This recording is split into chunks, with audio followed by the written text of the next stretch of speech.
Hello, good morning mga ka-jobs. Ito may tumawag, kapitbahay namin.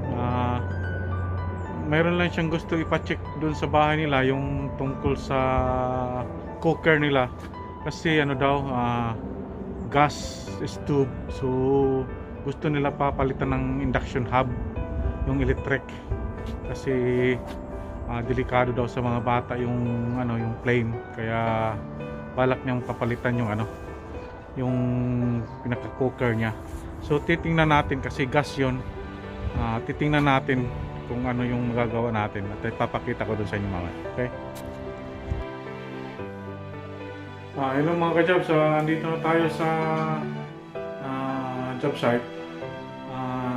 Titingnan natin yung papagawa nila. Tanggalin ko lang tong mask ko kasi wala namang ibang tao. Ako lang naman eh. Nahirapan ako, nag-moisture yung salamin ko.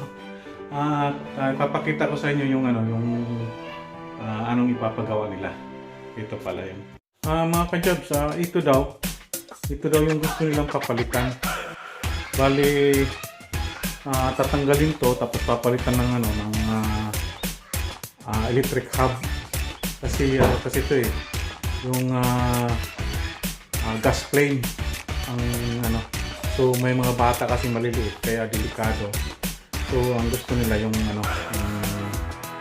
electric hub na yung plate na lang ang umiilaw. Yan. At titingnan natin kung ano magagawa natin dito. Ang unang gagawin natin is bali tatanggalin natin tong oven muna dahil yung connection ng gas cooker ay nasa likod lahat. So ang una natin patanggalin itong oven.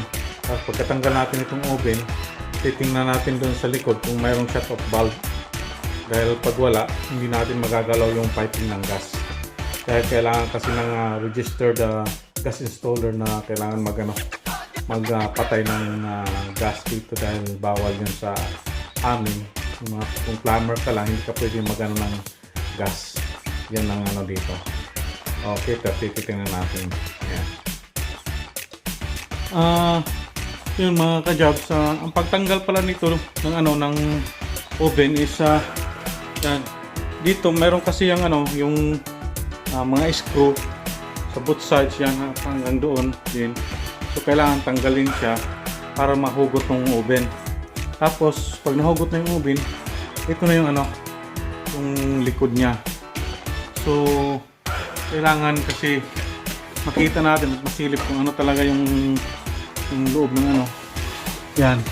Ito palang cooker, kailangan din kasi ito naka-connect sa electric kasi mayroon kasi itong igniter.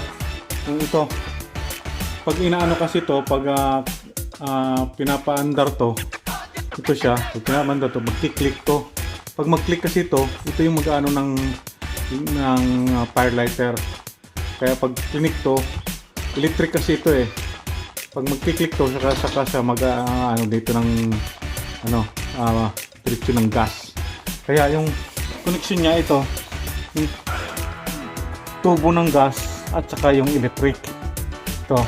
Kaya kailangan ito, tatanggalin to siya kung sakaling magpapalit tayo ng electric hub at saka yung ito yung saksakan niya. Yan. So itong itong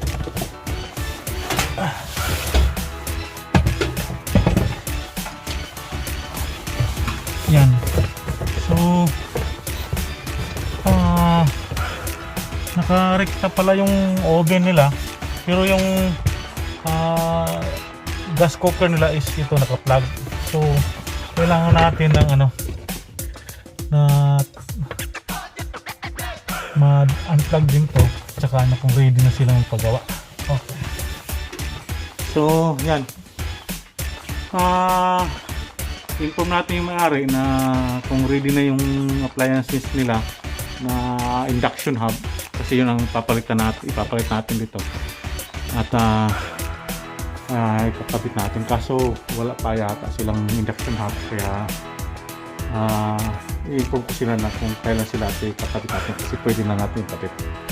Okay, kasi nakita ko na yung sitwasyon sa likod, so kaya natin to. Okay. Hello mga ka-jobs. Yun nga yung na ano na natin sa may-ari na yun ang okay na siya. So pwede natin siyang gagawin. At mag-order na raw sila ng stove. At saka yung oven pala, hindi rin pala gumagana. Papalitan na rin natin. Yun, mag-order daw sila muna ng mga appliances. Tapos yung parts para gagawin na natin to.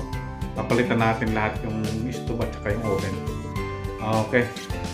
Shoutout nga pala sa lahat ng mga nanonood at pasensya na kayo at hindi ko kayo isa-isa kaya dito na shoutout sa lahat ng mga nanonood at mga pinasubaybay po sa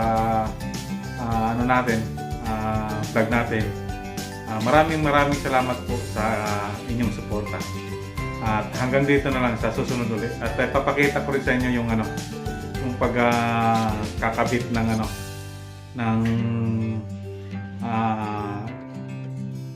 induction hob at saka yung oven. Okay? See you. Bye. Thanks for watching. Bye-bye.